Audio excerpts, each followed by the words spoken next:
नमस्कार दोस्तों, मैं दिव्यांशु मिश्रा स्वागत करता हूं अपने चैनल टीम आरा में। एक लंबे अंतराल के बाद हम अपने चैनल के माध्यम से चलाई गई सीरीज भोजपुर के माटी में आज एक ऐसे शख्स के बारे में बात करने जा रहे हैं जिसने आधी शताब्दी अपने जीवन के लगभग 50 वर्ष 1936 से 1986 तक भारत की राजनीति में सक्रिय रहकर विश्व कीर्तिमान स्थापित किया। जी हाँ, हम बात कर रहे हैं भोजपुर के ऐतिहासिक और जीवट माटी से निकले चंदवा गांव की कच्ची सड़क से संसद के गलियारे और देश के उप प्रधानमंत्री तक का सफर तय करने वाले बाबू जगजीवन राम जी, जिन्हें लोग बड़े प्यार और सम्मान सहित संपूर्ण भाव से बाबूजी के नाम से बुलाते हैं। बाबूजी का जन्म 5 अप्रैल 1908 ग्राम चंदवा, जिला भोजपुर, बिहार में एक दलित और मध्यम वर्गीय परिवार में हुआ था। बाबूजी तब की कांग्रेस की धुरी माने जाते थे और इनके राजनीति जीवन का सफर पूर्ण रूप से मात्र 28 साल की उम्र में बिहार विधान परिषद के सदस्य के रूप में 1936 में तब हुआ जब गवर्नमेंट ऑफ इंडिया एक्ट 1935 के तहत 1937 में हुए चुनाव में डिस्परेट क्लास लीग के उम्मीदवार के रूप में निर्विरोध एमएलए चुना गया और फिर यहीं से बाबूजी ने भारतीय राजनीति में अपनी एक अलग पहचान बनाई। इन्होंने 1934 में बिहार में आई बाढ़ में एक सामाजिक कार्यकर्ता के रूप में कार्य किया और यहीं से ये गांधी जी के नज़र में आए और इसके बाद गांधी जी के आह्वान पे बाबूजी भारत छोड़ो आंदोलन और सविनय अवज्ञा आंदोलन से जुड़े और जेल भी गए।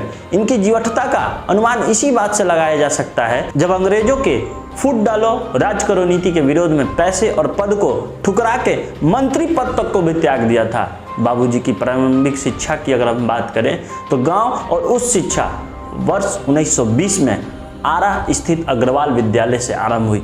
इसी दौरान 1925 में इनकी मुलाकात पंडित मदन मोहन मालवीय जी से हुई जो इनके उत्कृष्ट ज्ञान से प्रभावित हुए।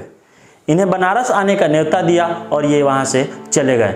आंतरिक विज्ञान की शिक्षा ग्रहण की। उसके बाद ये वहाँ से 1931 में आगे की पढ़ाई के लिए कलकत्ता जाकर विज्ञान में स्नातक की पढ़ाई की। बाबूजी हिंदी के साथ अंग्रेजी, संस्कृत और बंगाली में अच्छी पकड़ रखते थे।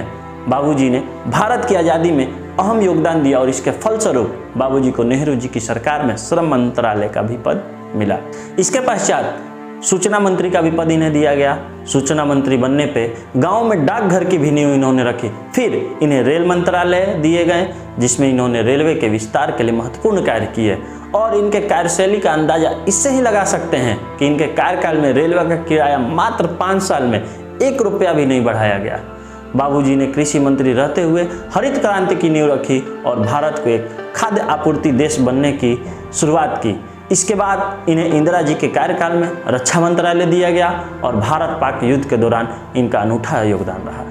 सन 1969 इन्हें कांग्रेस का राष्ट्रीय अध्यक्ष भी घोषित किया गया और इनके नेतृत्व में पार्टी को 1971 में प्रचंड बहुमत भी मिला।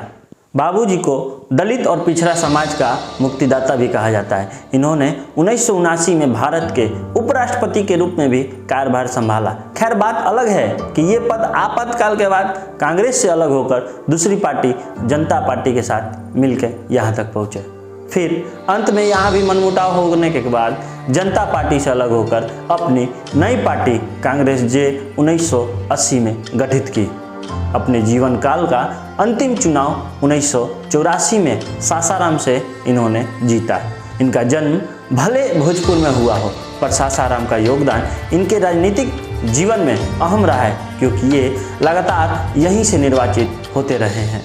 6 जुलाई 1984 को भोजपुर के इस लाल ने अंतिम सांस ली और इसी के साथ भारतीय राजनीति में बिहार के एक युग का अंत हुआ जो फिर कभी आया ही नहीं, क्योंकि बाबूजी जैसा जीवट साहसी, ईमानदार और निस्वार्थ भाव से देश हित में काम करने वाला नेता दोबारा फिर कभी हुआ ही नहीं और शायद कभी होगा नहीं, क्योंकि बाबू जगजीवन राम के जैसा बन पाना किसी के बस की बात नहीं है। हमें इस बात का सदैव गर्व रहेगा कि भोजपुर की माटी ने ऐसे सुपूत को गढ़ा जिसने राजनीति में एक अलग आयाम स्थापित किया और मलाल इस बात का कि भोजपुर ही क्या पूरा बिहार दूसरा बाबूजी अब तक न बन सका जो कुर्सी नहीं जनता और देश की सोचता हो। तो दोस्तों मिलते हैं पुनः हम भोजपुर की माटी के सीरीज में किसी और एक भोजपुर के शख्सियत के साथ। तब तक के लिए नमस्कार।